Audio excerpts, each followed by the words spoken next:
Hi everyone, so today's video has been one I've been anticipating to do for quite a while, ever since I came up with the idea of doing a CBRN video, my most recent one, if you guys watched that.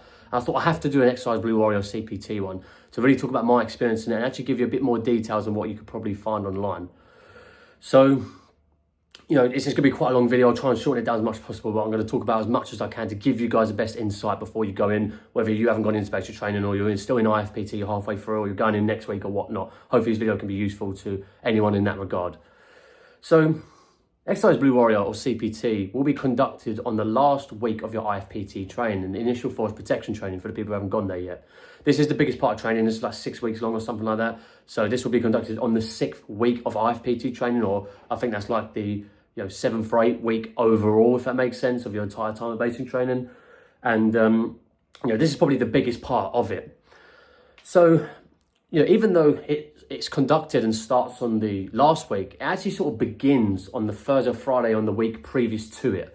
Okay, so what I mean by that is basically on those days you'll be given your Bergen, which is a giant rucksack basically. I'm not going to go into too much about it, but you'll get a sleeping bag, you'll get some foot powder, some hats, some sort of mole rat, not fall out, roll mat, and you'll get some like a liner to keep it waterproof and sort of other bits like that. And then basically over the weekend, there will be a big truck near the parade square, okay, where obviously you graduate, where basically over the weekend you have to pack all your kit. That you have to obviously, you get some stuff there, but you have to pack your own personal kit in there, and it'll give you a big list on how to do it. The one thing I recommend doing though is getting some Ziploc bags, like the waterproof Ziploc bags you can get for like freezing stuff like food and stuff. You can get one for clothes, like big ones, obviously you're not going to freeze them, but I'm trying to give you the idea of what it looks like. Just big Ziploc bags for clothes.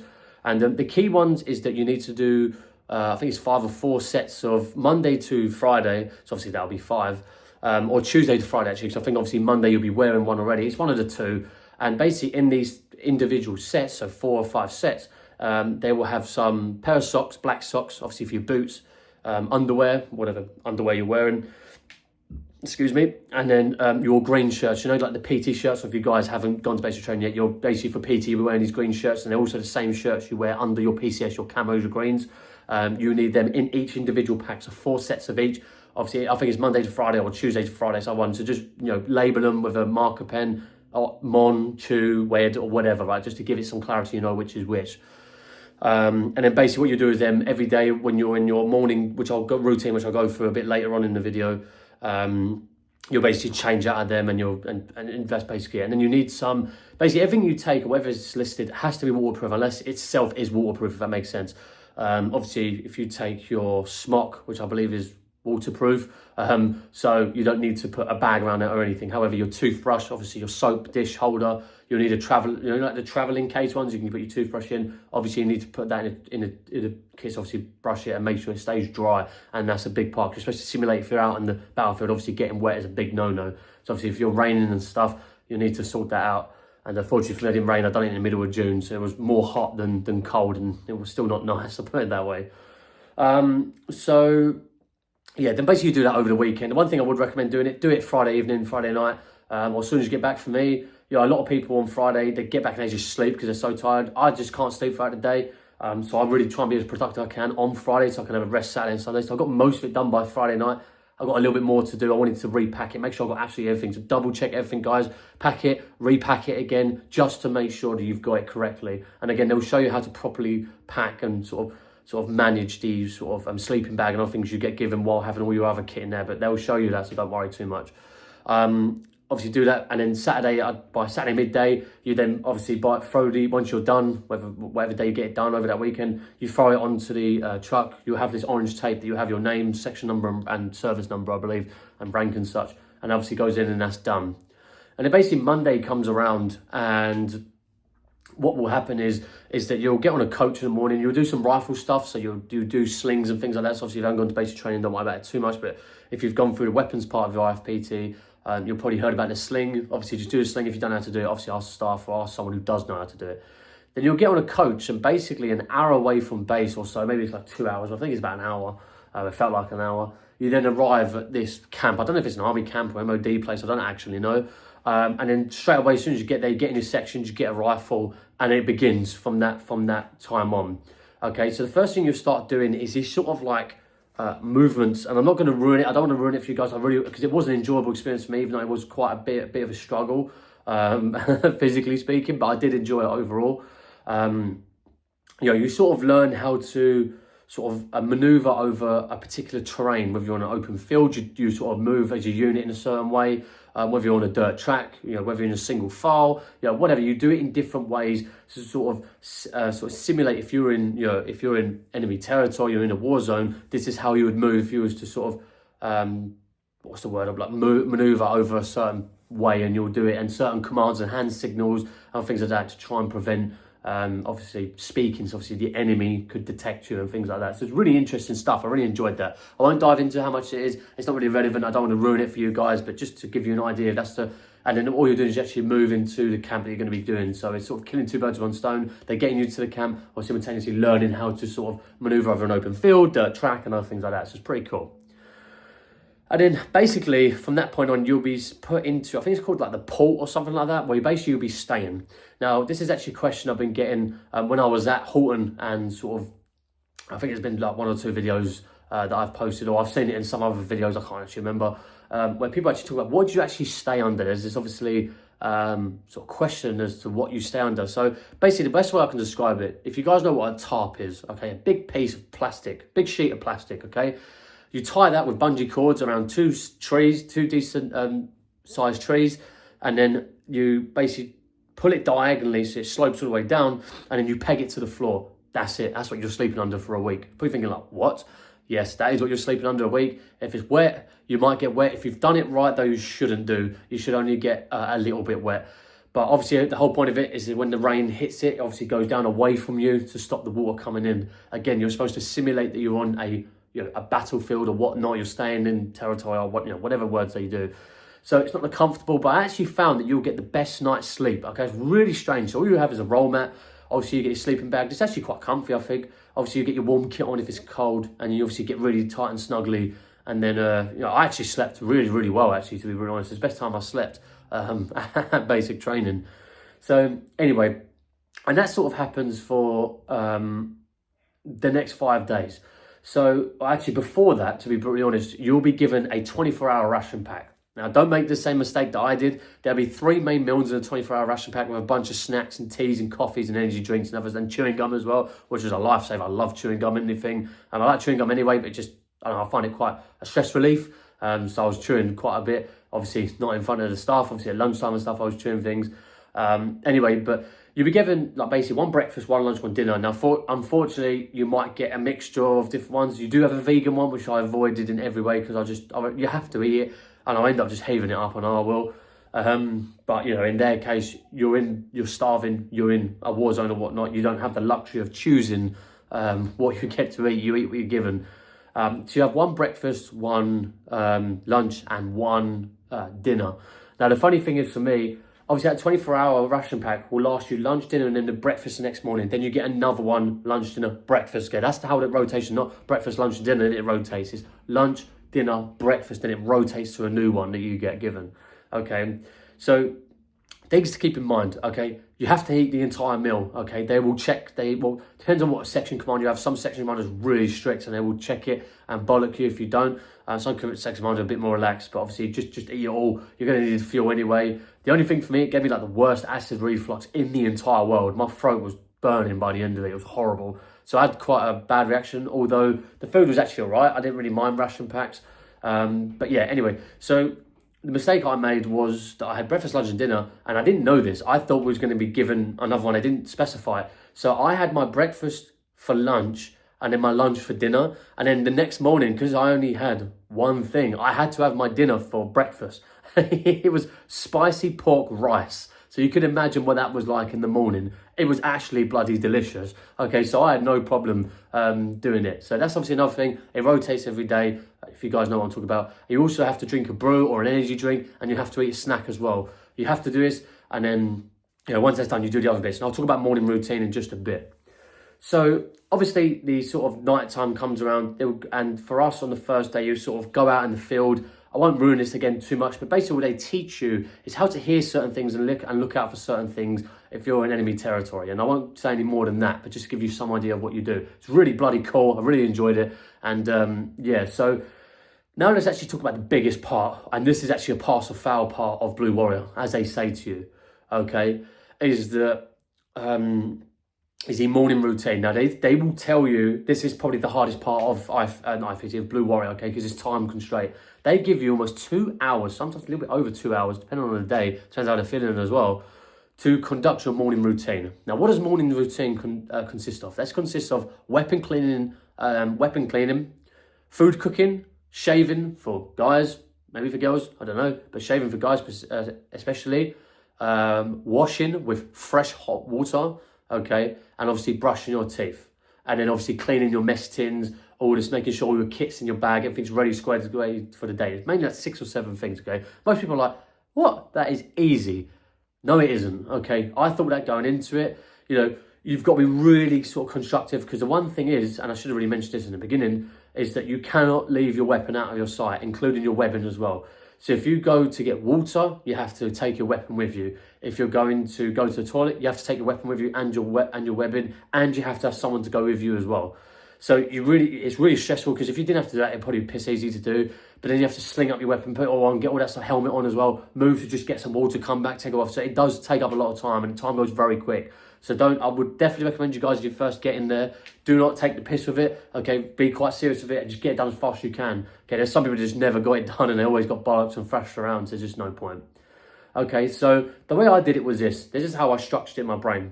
Obviously, cooking is going to take like 3 to 4 minutes for the food to go from cold to piping hot, okay? You'll basically get these little like dragon fuels, and then you just light them. You can buy these online, actually. I think they're quite common camping stuff.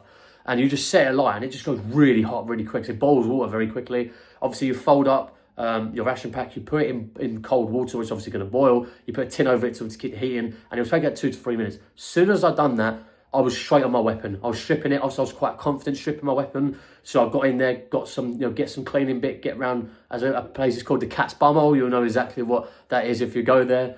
It's not literally, but it's where the round gets feed foods to the chamber. It looks like a cat's arse, apparently. I don't know. I don't stare at a cat's arse. Some people do. So anyway, you clean the gas parts and all that other stuff. I usually done it quite well. I may have been like a couple bits over. I reassemble the weapons. I carry out the NSPs in the correct way, and obviously strip it in the correct way as well. And then once that's usually done, I usually get about 3/4 of the way through, and then the food's done. I just literally, as soon as it's done, or even just barely warm, I just flip and rip the thing open. I'll just scoff it down, get it down. Obviously, get the rubbish in somewhere. You can't leave rubbish anywhere, so keep that in the bag, because you can't technically leave anything, because otherwise the enemy can come along, know you're there, know what we're eating, know what it is. It's just like all that sort of stuff.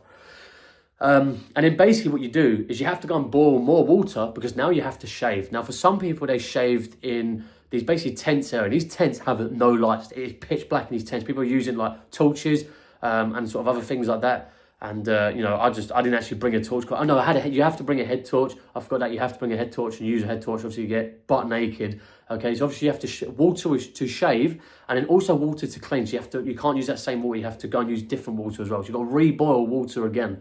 And then basically when you're done, you have to take the water to your staff. They'll come up to you and you'll say, corporal or sergeant, household corporals, is this water good enough, hot enough? They'll look at it, it's all clean, they put a finger in it, it's boiling hot, yep, okay, you can go and wash. Then you take it into the tents. You take it into the tents, you strip completely naked. This is then where you have to change your pants and boxers and socks. And obviously you take them, you sort of take them out, put fresh ones on, but you still put the old clothes on. The only way you change your old clothes is if they were to rip, as in the PCS shirt or trousers and such. And that's basically what morning routine in a nutshell. Then you have to scrub it absolutely clean. You have to put all your mess tins back. They can't rattle, so you've got to put a tea towel over the mess tins to make sure they don't rattle or sort of shake like metal clinging when you're running and stuff. So there's a lot to it. Make sure your water bowl's filled up to the top and other things like that. So just obviously please keep that in mind. It does take up a lot of time. Now the 2 other big things that you do is the 2 what I class PT sessions, also known as CASEVAC, and your methods of movement. Now, for me, this is really enjoyable. Okay, I think this happened on the Tuesday or Wednesday, I believe it was. I think it was. So Tuesday was methods of movement. Wednesday was CASEVAC. Again, I won't ruin it too much, but basically you'll be sitting in this sort of hangar area, all in your sections, and then before you know it, they're fucking coming in a sort of cam creamed up saying, you know, get the fuck out, get your weapon, get out now. And you're just like, I loved it. I thought it was really enjoyable. There was smoke going off everywhere. It was brilliant. And I had a big smile on my face relative. And they were like, you there, this section here, section 6, 7, this way, this way, this way, this way, this way. So you obviously get split up into 2 sections. And then you learn how to do methods of movement. Now, methods of movement is something you have been doing in your PT sessions leading up to this. Bear crawls, monkey runs, leopard crawls, things like that. And you also learn how to roll and sort of other things like this. But it's not as simple as that. They will tell you that resupply is over there and go run around it. And if you're not back in this time, I'm going to make you run around again. Okay. The problem is the fields that you're on have something called baby heads. Okay. If you guys done this, you know exactly what I'm talking about. Basically, you know, when you go running and you see a ground, you can see a hole in it. This grass is so tall, it's so uneven. Like, you're running on so much uneven ground. Like, so many people twisted their ankles and stuff like that. Unfortunately, I didn't, even though I busted my ankle within like the 2nd or 3rd week being there. However, for this, I was very fortunate I didn't. Okay, so you have to run around the resupply, run all the way back, get back there. You know, you might have to do 10 push-ups because you didn't do it quick enough. Then you have to run around again because someone was talking, and they just absolutely thrashed the living life out of you. And I was actually doing, one guy was frying up in the corner at one point. I didn't, fortunately, I was quite proud of myself for that. But then you get into the methods of movement, and if you weren't doing it right, then it make you run around resupply again. So you just, and you know, you have to run as fast as you can. At the end of it, I was paced out. But if you're at the front, and I was somehow at the front at one point, they're like, you know, like, well done, guys, like, keep up the hard work. So they do reward you if you're really pushing yourself. If you're not, they will give you a good bollocking. But, you know, it's all part of the game, guys. Don't let it get to you personally. I enjoyed it personally. And then eventually they go, you know, oh, you're halfway through, but in reality, you're sort of near the end. They just do it to wind you up. And, you know, they stop it, and then you go back and you do your lunch and stuff like that. Lunch is by far the easiest time. You know, there's no really time constraints. They really set your own pace within, obviously, reason. You can't take the piss. And then you basically do that. And then Kazivac is on the next day. And this is how you basically, Kazivac stands for casualty evacuation, basically. And it's to simulate if someone, you know, it was to be shot in the field, or you need to carry someone's body out, or if someone, you need to drag them. Okay, now you can do as many different ways. You can drag them by the webbing. Obviously, you could sort of like bear hug them and drag them all the way back. You could have 2 people dragging the webbing. You could get a piece of tarp and drag them on it. There's loads of different ways of doing it. But again, it's the same thing. Run back. Here's resupply. That back and forth, back and forth, back and forth. Blah, blah, blah. Now go and do this, do it.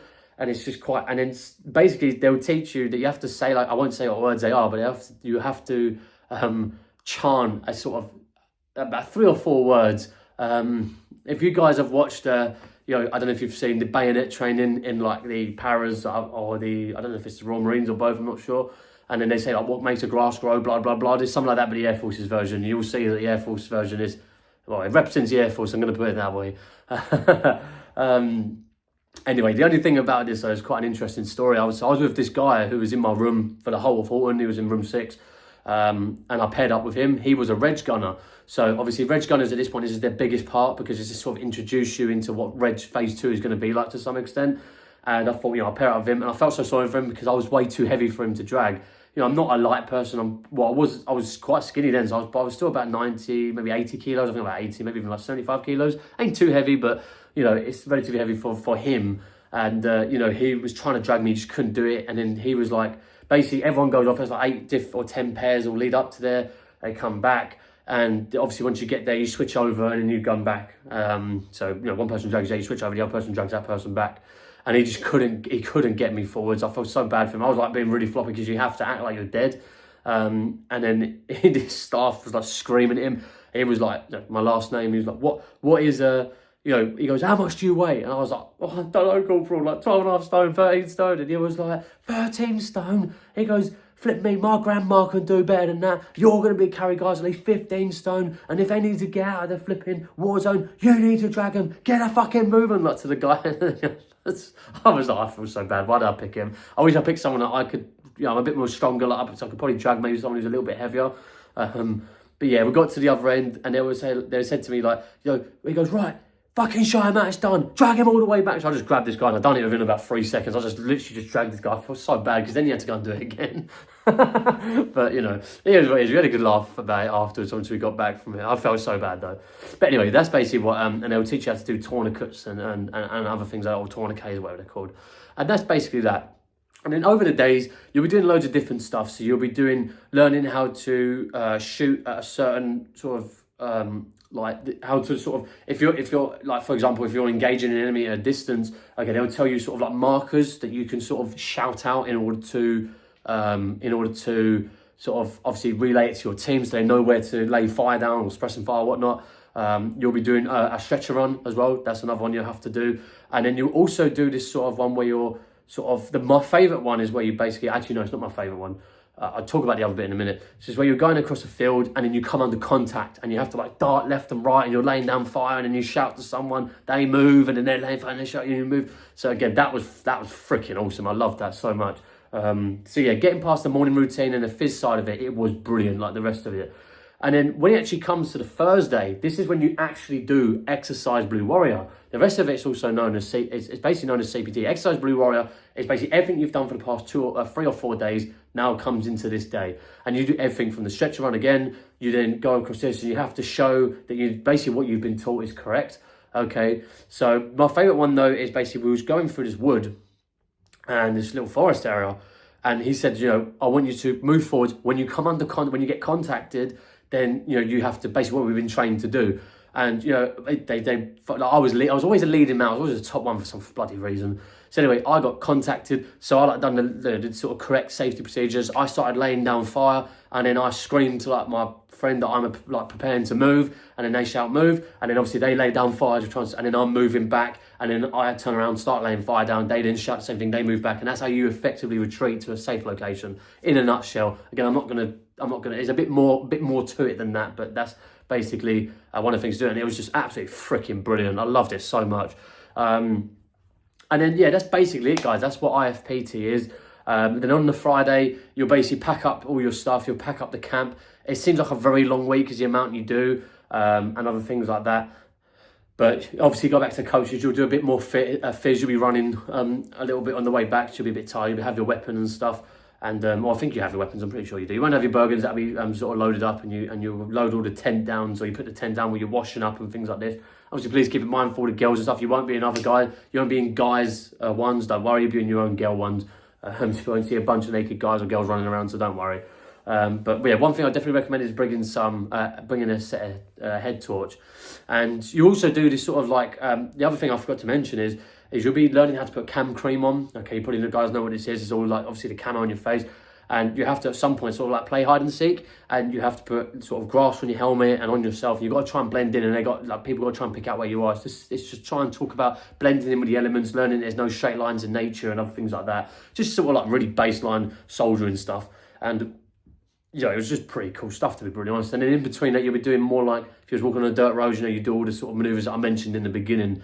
So, but that's basically, in a nutshell, of what Blue Warrior is. You might have a chance, I can't remember if I mentioned this now, might get a chance to do a helicopter, get on a Chinook and fly around and stuff. We didn't, unfortunately, but I know the course below us, they did. So, yeah, that can happen. But other than that, guys, that's basically it in a nutshell. I don't want to ruin too much for you guys because it is an experience. I really want you guys to enjoy it, but just things to keep in mind and things to be aware of. Obviously, just make sure you get those Ziploc bags and things like that. But that's going to be the end of the video. If you guys have got any questions about Blue Warrior, or you're a little bit worried or not, please leave in the comments. I may not have covered everything, and I'll hopefully be able to answer your comment effectively for you. But for anyone else, if you are going into your sort of Blue Warrior, or you're going into basic training, just sort of like let us know what week you're doing that, just out of curiosity, just to see what's when we're sort of like going in our basic training and stuff like that. And yeah, and I'll see you guys in the next one, whenever that is. Take care. Bye bye.